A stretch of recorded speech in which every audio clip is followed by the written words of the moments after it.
So yes, hello, this is Greth, and welcome to another SCHNAIL match, a StarCraft Human AI League match, featuring again Purplewave, played by a human playing Zerg.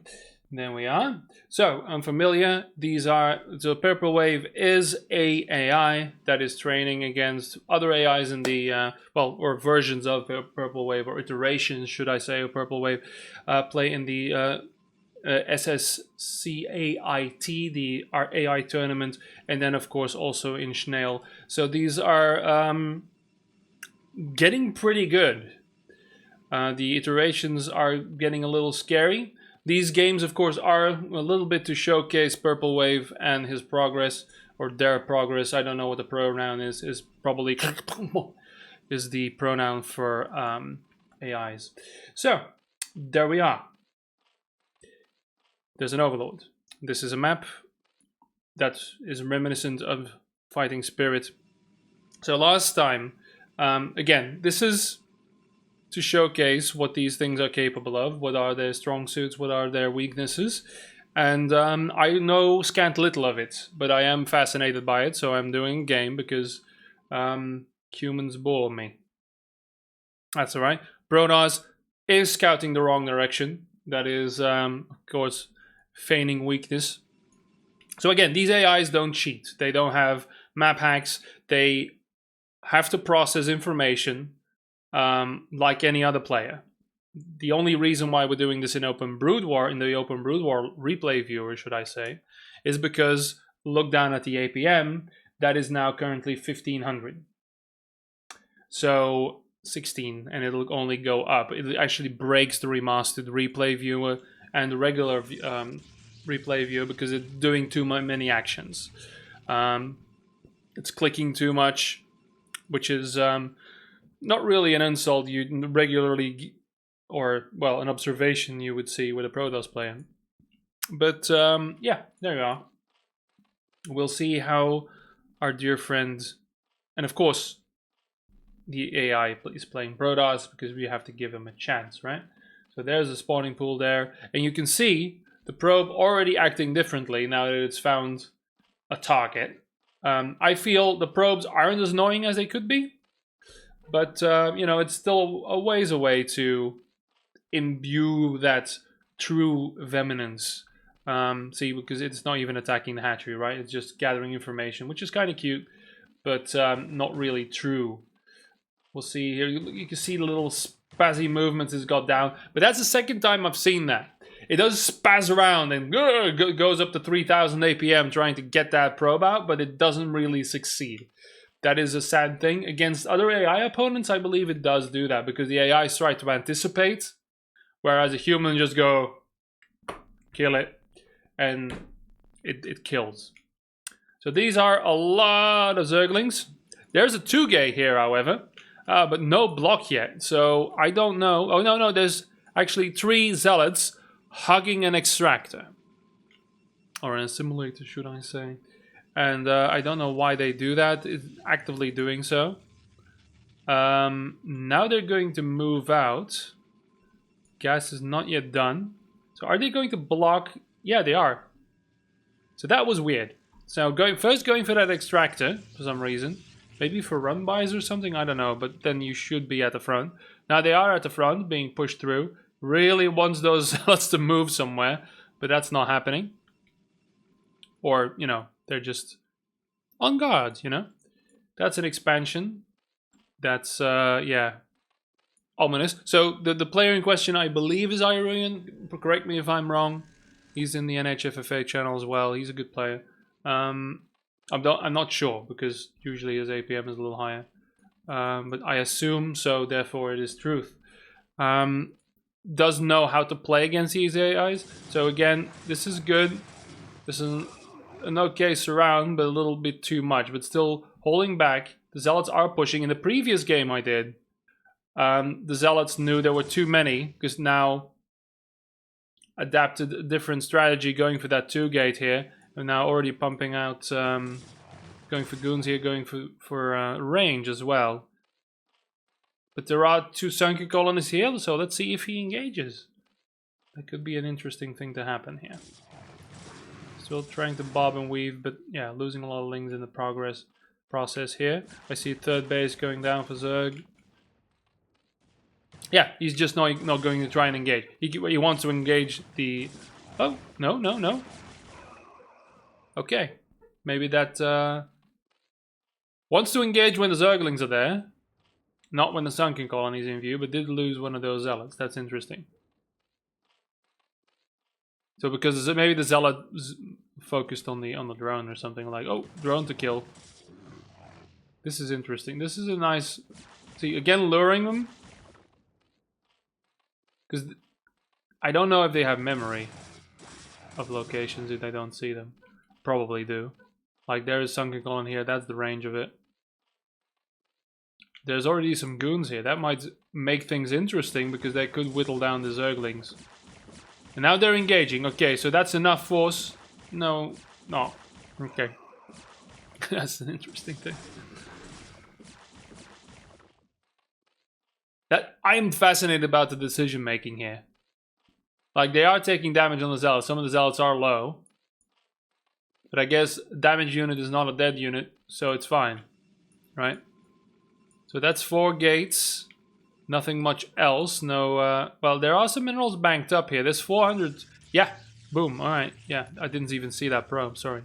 So again, like, that's what I've seen in a lot of these AI games as well. It's like the quivering attack, maybe attack, not attack, trying to bait out something.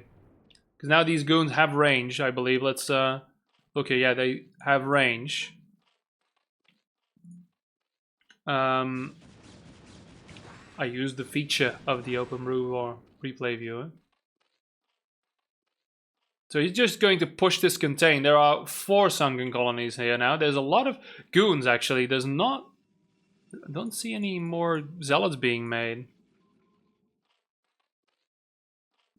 So really switching for that. That's interesting. Now only going for that gas. This is a sneaky base. There's a lot of Sunkens here as well. So that's kind of where the investment is going, not into the lings. And the drones and the replacements thereof. Because this is a solid contain. This is a base. This is all going up. No other tech, though. Locked into that 4 gate. No other tech whatsoever. More Sunkens to dissuade him. Ah. He's moving. Did he find that base? How? Was there a scout? I think there was a scout. He's moving to the other base.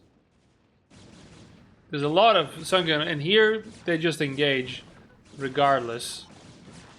Okay, and now we're going to back off again, though, even though it's an overwhelming force, and they're going to play catch up here. The lings were moving out. Did he see that with that Zealot?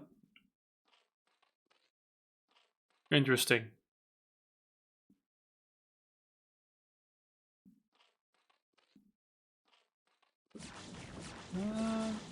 Moving. Because the Zerglings have been detected here, I guess. Going for that. Does he want to... Oh, does he want to defend? There's no defense here. There's not a cannon here yet. This might actually work. There's a lot of... These goons are taking a lot of... The goon micro is impeccable, I must say. Cannon's gonna go down. Is that enough? What is he doing? Zerglings have been taken care of. There's a lot of goons here. Yeah, there needs to be something else in dear old Zerglings here, friend. There's a lair here. That goon switch is weird though, but it is working.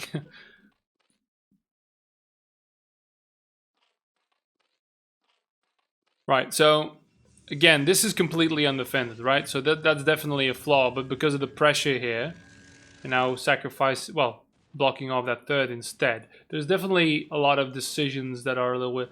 That's gonna be a Spire, is it? Okay. Still doesn't want to commit. That cannon going up in the exact same location. More gateways, more goons. This is just pure goon at this point, so yeah. Dear old human, please do something about that. The thing is, the AI with the APM they have makes Zerglings is normally Zerglings and the Hydra Zergling is just going to wipe this out, right? But because of the micro these goons have, it is difficult because they counter much of the AI stupidity that goons have inherently. And look at the placement here. You can just barrage it with.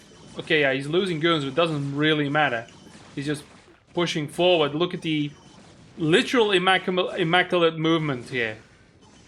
Like there is focus. Yeah, there is focus fire. There's a couple of lings here now. Lose some time repositioning.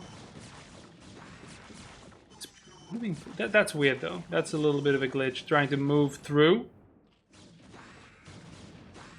But once engaged, like the step-by-step forward stepping is scary.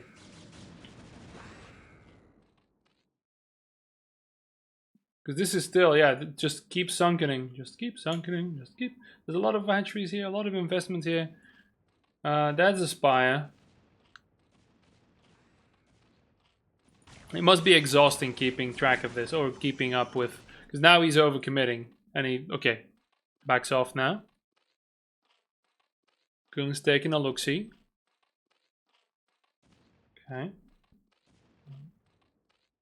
That's a rally point of some kind. And now moving up to the front again, where there are still quite a few... but he's... Oh god, okay. So that's a Robo Bay, that's... Okay, so if you haven't ever seen this is gonna get weird. AIs controlling shuttles are always really fun. And he does have... Well, he's researching speed on them. That's gonna negate the Zerglings altogether. That's not a good thing. No Hydras though.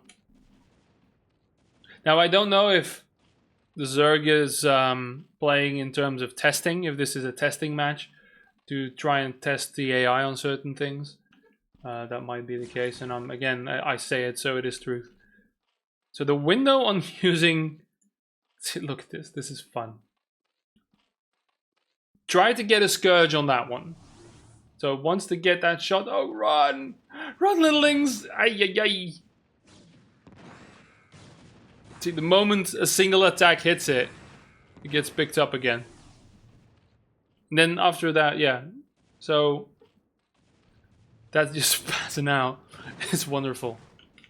The most wonderful thing is when you see an AI do this with 4 or 5 shuttles. It's a scary thing. Especially in the AI tournament, which is, by the way, always streaming. It's always streaming AI versus AI combat. And it's automated, completely automated. It is funny to see a PvP where... Oh, there's a Scourge. He's gonna attempt it, guys. He's gonna attempt it. Straight into the goons. Yes! A PvP with Reavers is hilarious. Okay, so... Yeah, there he goes. It drops it. Does a single shot. Ooh, picks it up. It's passing. Yes! I don't know if the I understand the Mutalists. They technically... You are in an economically advantaged position. Look at that. Dodging it. By accident or not. But, okay, so the Lings are good.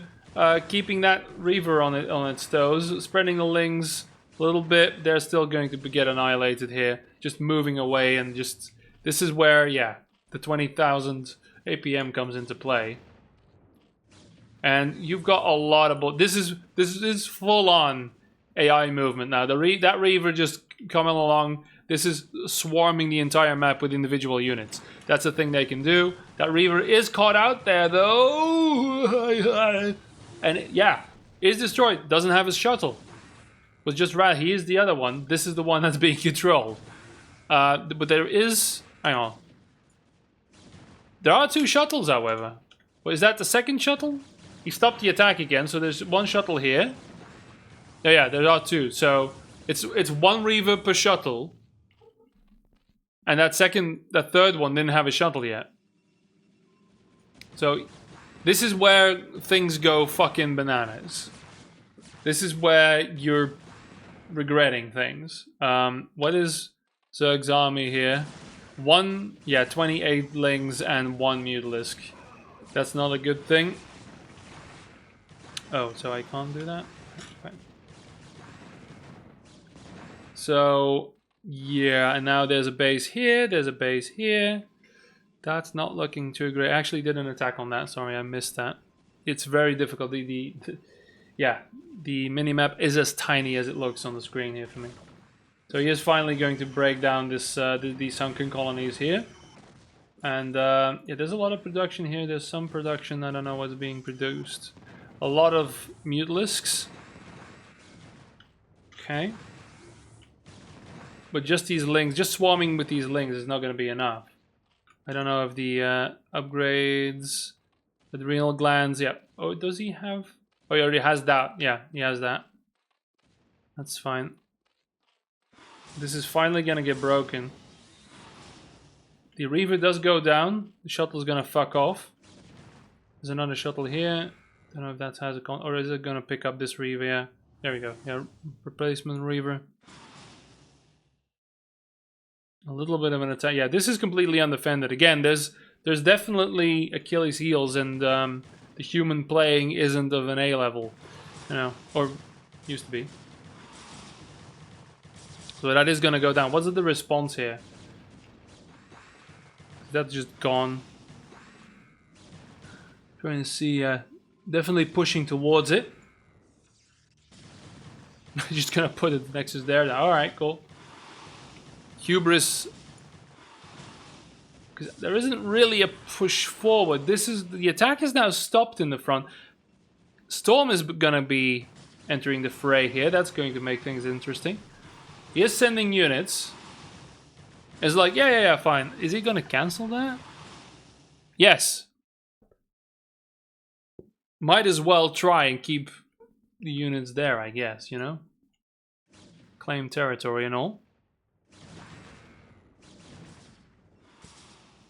But there's a supply difference here now, army-wise and stuff. It's got to be really exhausting to keep up with this. Yeah, there's not enough mutalisks here. Just being hammered constantly by the... I mean, it's like a push that never stops. That's the thing with AI. They don't regroup at all. They just keep going. Right? And at this point, it's just unrelenting. Losing units left and right because of the constant micro everywhere you go. And then, yeah, it's starting to, yeah, fucking storm everything in hell. Yeah. This is the wonderful thing. They don't play like humans. They don't follow those rules. Just make goons in ZvP work, you know? In PvZ, should I say. Because they are an overpowered unit. They are only balanced by the fact that they are challenged in terms of AI, but if you have an AI controlling them every step with 30,000 APM, then suddenly the goon becomes your catch-all unit. Yeah?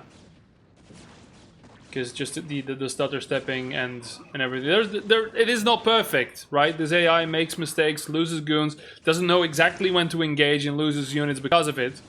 But then after a while just is unrelenting. See, that's a mistake as well. That's 2 overlapping storms. 2 Templars doing the same thing at the same time. But yeah, it doesn't really matter in the end. So again, now the Hydras are here, but that's gonna be too little too late. Especially with the storm here now. I don't know if the storm was actually triggered. Like, there were no Templar. The entire game, it was just Reaver Goon. The Hydrodens there, boom, there's storm. Right? Is that a response? There's DTs now here as well. Was that caused by that? I wonder then.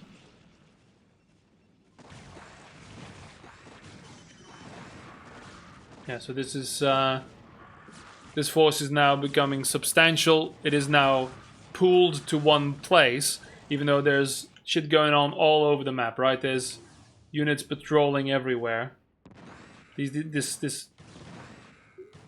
is he gonna pick that up? No, it's literally one shuttle per Reaver. He doesn't want to pick that one up. I've seen 2 shuttles, 2 Reavers in a shuttle, but look at this fucking swarming bollocks. But now this is a focus point. This is a priority point. It reminds me of the Borg in Star Trek. It really does. It's like, why don't the Borg just grab everything they have and then attack with everything? Because that's not how they operate.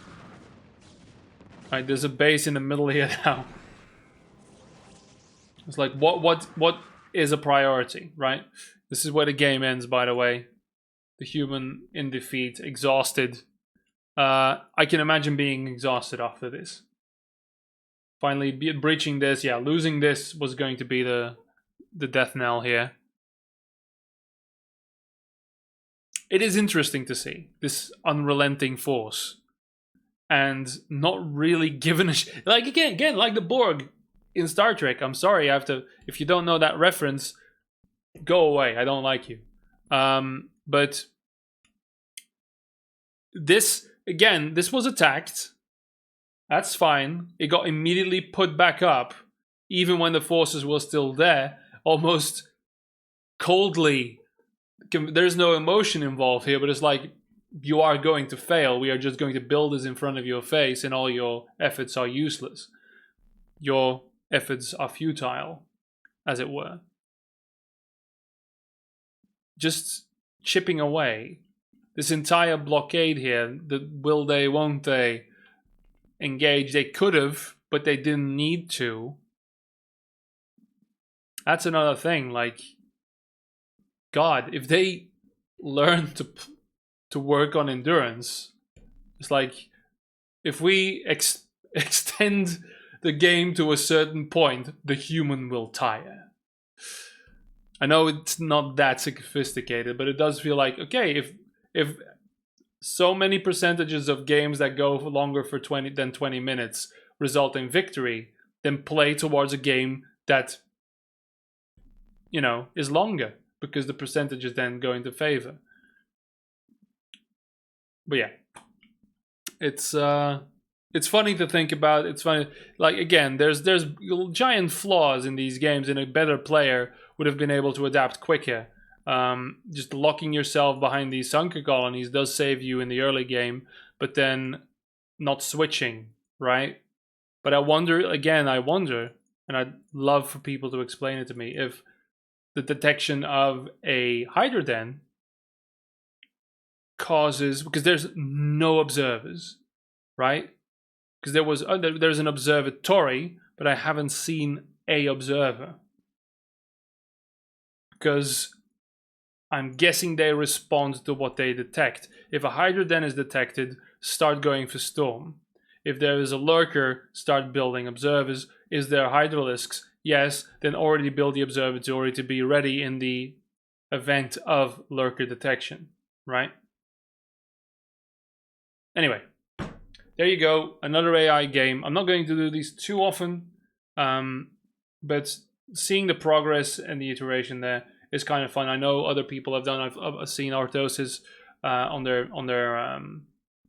website has had a video playing against these. So yeah, it's fun. It's a thing. And Brood War forever. Bye bye.